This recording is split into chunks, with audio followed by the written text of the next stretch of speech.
fleksibilitas bisnis yang tinggi. Oleh karena itu, mereka mempercayakan kepemimpinan operasional kepada Mirwan Suwarso sebagai presiden klub. Di tangan Mirwan Suwarso, Como diubah dari klub lokal yang kaku menjadi entitas bisnis olahraga modern bergaya global. Mirwan membawa pola pikir corporate efisiensi yang biasa diterapkan dalam industri media dan hiburan. Langkah pertama Mirwan adalah mengubah persepsi publik terhadap Como. Ia melihat Danau Como bukan sekedar latar belakang geografis, melainkan sebuah aset brand tingkat dunia. Danau Como adalah destinasi liburan para selebritas Hollywood seperti George Clooney, Brad Pitt, hingga para tokoh dunia. Lantas mengapa sepak bolanya tidak ikut dijual kepada pasar internasional tersebut? Mirwan mulai mengombinasikan elemen lifestyle, pariwisata, dan olahraga. Como 1907 dirancang bukan hanya sebagai tim sepak bola, tetapi sebagai experience brand.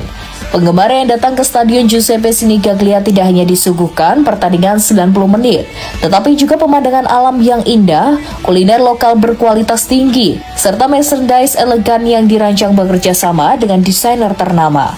Namun strategi pemasaran tentu tak ada artinya jika prestasi di lapangan hijau Wembley.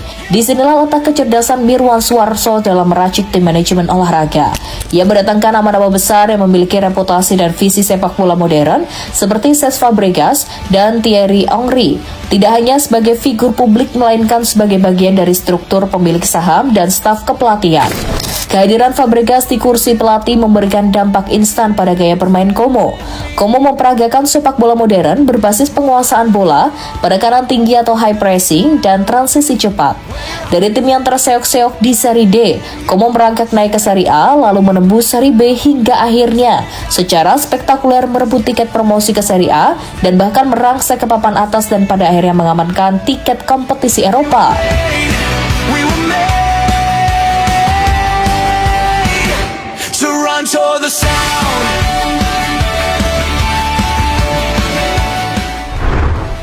Keberhasilan Como membangun fasilitas dan melesat secara prestasi dalam waktu singkat menjadi bahan perbincangan hangat di kalangan pengusaha papan atas Italia. Pemilik klub-klub tradisional seperti Aurelio De Laurentiis di Napoli, keluarga Agnelli di Juventus, atau Lotito di Lazio dikenal sangat vokal dan sering mengkritik kebijakan investasi asing di Serie A. Namun terhadap Como, sikap mereka berubah menjadi rasa hormat dan kekaguman. Ada beberapa alasan mengapa para miliarder Italia ini dibuat melongo oleh cara kerja pengusaha Indonesia. Pertama, efisiensi modal.